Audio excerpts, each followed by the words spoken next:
Selection होना नहीं होना ये कोई क्राइटेरिया थोड़ी है।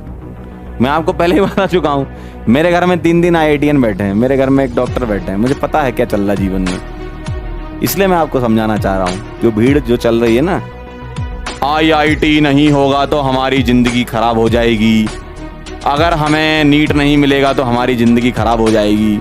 अरे तो IIT बन के भी कौन से तीर उखाड़ लोगे? IIT में पढ़ोगे वहां इतना आसान नहीं है जितना तुमको बेवकूफ बनाया जाता है, कोचिंग वाले जो तुमको बेवकूफ बनाते हैं। मैं तो सही बता रहा हूँ, सच बोल रहा हूँ मैं आपसे।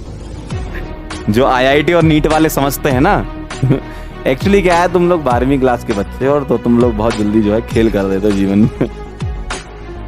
बहुत अच्छी बात है कि आप किसी एम के लिए लड़ रहे हो, मैं इसमें आपको बिल्कुल मना नहीं कर रहा कि आप अपना एक एम सेलेक्ट करते हो। भाई किसी का एम होता है कि आज दौड़ेंगे, तो उसको तुम कमजोर थोड़ी समझ लोगे। किसी का एम होता है कि आज हमें आज ये करना है, कमजोर थोड़ी हो आप। लेकिन एक्चुअल में जो जिस चीज के लिए आप लड़ रहे हो वो सब कुछ नहीं है, सही बात है ये।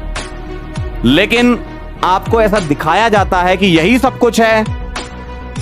सही बता रहा हूं मैं, अगर मैं अपने घर में अकेला लड़का होता और मैं इंजीनियर होता तो मुझे ये सब नहीं पता होता। मैं आपसे एकदम सही चीज शेयर कर रहा हूं। मेरे घर में 3 IIT में हैं, एक IIT कानपुर, 2 IIT खड़गपुर मेरे घर में, मेरे भाई।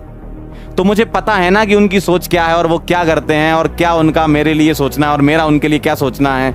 तो मैं आपसे वो एक्सपीरियंस शेयर करना चाह रहा हूं। आप समझ नहीं रहे उस चीज को, वो अलग बात है, आप उसको मजाक में ले लो, लेकिन मैं सच में शेयर करना चाह रहा हूं। ऐसा नहीं है कि तुम्हारी अच्छी रैंक आ जाएगी और तुम फर्स्ट ईयर में जाके एकदम जो है जय जयकार होने लगेगी। कोई नहीं पूछेगा भाई कॉलेज में जाके तुमसे, ध्यान रखना।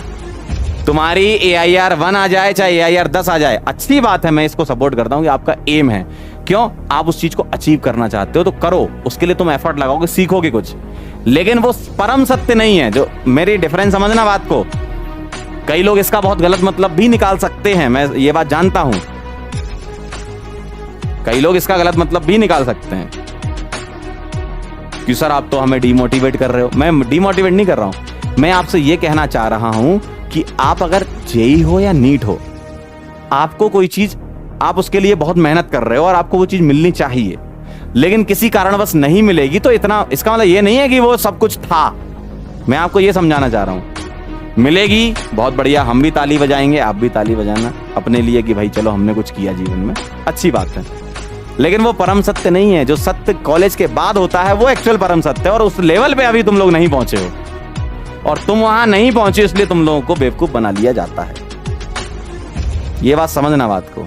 आपके घर में कोई भाई हो या बहन हो जो कहीं इंजीनियरिंग कॉलेज में पढ़ रही हो या मेडिकल कॉलेज में पढ़ रही हो, उनसे पूछना, ये मेरे शब्द नहीं है, मुझे नहीं पता कि आपका भाई या आपकी बहन किस कॉलेज में पढ़ रहे हैं, लेकिन उनसे पूछना कि उस कॉलेज का जो टॉपर होता है और उस कॉलेज में जो लास्ट रैंकर होता है वो बराबर हो जाते हैं।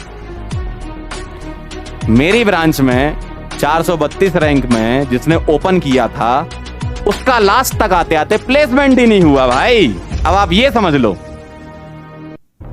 इसका मतलब ये नहीं है कि तुम्हारी रैंक आ जाएगी तो तुम बेस्ट हो गए। आए, अच्छी बात है, हम भी अप्रिशिएट करेंगे कि भाई यार हमारा पढ़ा हुआ बच्चा निकला।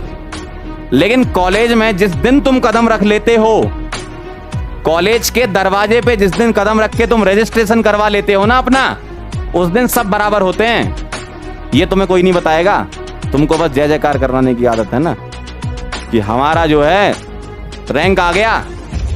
अरे भाई 12वीं क्लास में हो तुम, अभी बहुत बड़े नहीं हुए हो, जीवन में बहुत बार गिरोगे और वहां से जो तुम उठोगे ना वो बहुत ऊपर जाओगे। फिर तुम्हें कोई नहीं रोक पाएगा। तुम सोचते ना 10वीं का प्यार हमारा, हमारे तो ब्रेकअप हो गया और ये हो गया वो हो गया, हम तो 10वीं में हमारे 78 आ गए, हमारे तो 90%। ये कुछ नहीं है भाई। कॉलेज में जाने के बाद जब जो संघर्ष होगा, कॉलेज में जो 4 साल तुम्हारे निकलेंगे, नौकरी लगेगी नहीं लगेगी, बहुत सारी चीजें होंगी, क्या करोगे फिर? बहुत बार गिरोगे, लेकिन उसके बाद जो उठेगा ना, वही जो इतिहास में लाइनें लिखी जाती ना, वही लिखता है। समझ रहे हो बात को?